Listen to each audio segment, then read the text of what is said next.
서울 사랑제일교회와 관련한 코로나19 누적 확진자가 1,000명을 넘어섰습니다. 여전히 진단검사를 받지 않은 사람들이 적지 않은 데다 고령층 확진자가 많아서 사망자로 늘 것으로 우려되는 가운데 서울시가 법적 대응을 경고하고 나섰습니다. 현장에 나가 있는 취재기자 연결합니다. 엄윤주 기자. 네, 서울 사랑제일교회 앞에 나와 있습니다. 네, 이 사랑제일교회 관련 확진자가 1,000명을 넘어섰는데 추가 감염 사례가 계속 이어지고 있죠. 네, 어제 정오 기준 방역당국이 집계한 사랑제일교회 관련 누적 확진자는 1,018명입니다. 그제에 비해 40명이 추가된 겁니다. 지난 10일 첫 확진자가 나온 이후 17일 만에 확진자만 1,000명이 넘어선 건데요.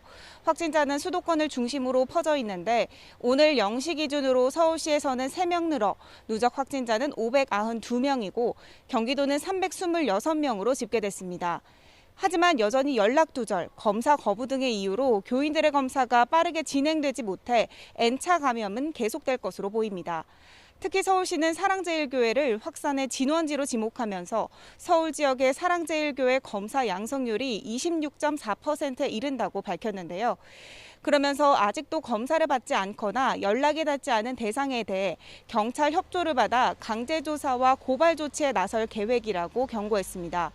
반면 사랑제일교회 측은 방역당국 발표에 대해 조사 중인 사례까지 누적 확진자에 포함시킨 걸 정정하지 않으면 허위사실 공표로 법적 조치하겠다며 추가 전파자의 법적, 과학적 근거를 공개해야 한다고 주장했습니다.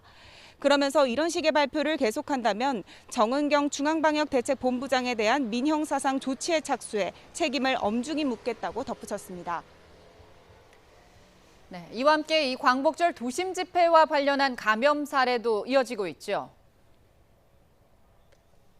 네, 이미 사랑제일교회와 역학적 관련성을 일부 확인한 도심 집회 관련해서도 누적 확진자는 계속해서 늘고 있습니다. 지난 18일 처음 확진자가 나온 이후 꾸준히 늘더니 11일 만에 300명을 넘어섰습니다. 서울시에서도 오늘 새벽 0시 기준으로 4명 늘어 누적 확진자는 83명으로 집계됐고 경기도에서는 1명 추가돼 65명으로 늘었습니다. 추가 전파 사례도 적지 않습니다. 집회를 다녀간 확진자가 교회를 중심으로 추가 전파를 일으킨 건데요. 서울 동대문구 강북 순복음교회에서 1명이 추가 확진되면서 지금까지 교회 6곳에서 확진자가 62명이 나왔습니다. 여기에 광복절 집회 관련 확진자 역시 절반 가까이가 60대 이상일 정도로 고령층의 비율이 상당히 높은데요. 방역당국은 확진자 발생과 사망자 발생까지의 시차를 고려하면 사망자 수가 앞으로 더 늘어날 것이라며 긴장의 끈을 놓지 못하고 있습니다. 지금까지 서울 사랑제일교회 앞에서 YTN 엄윤주입니다.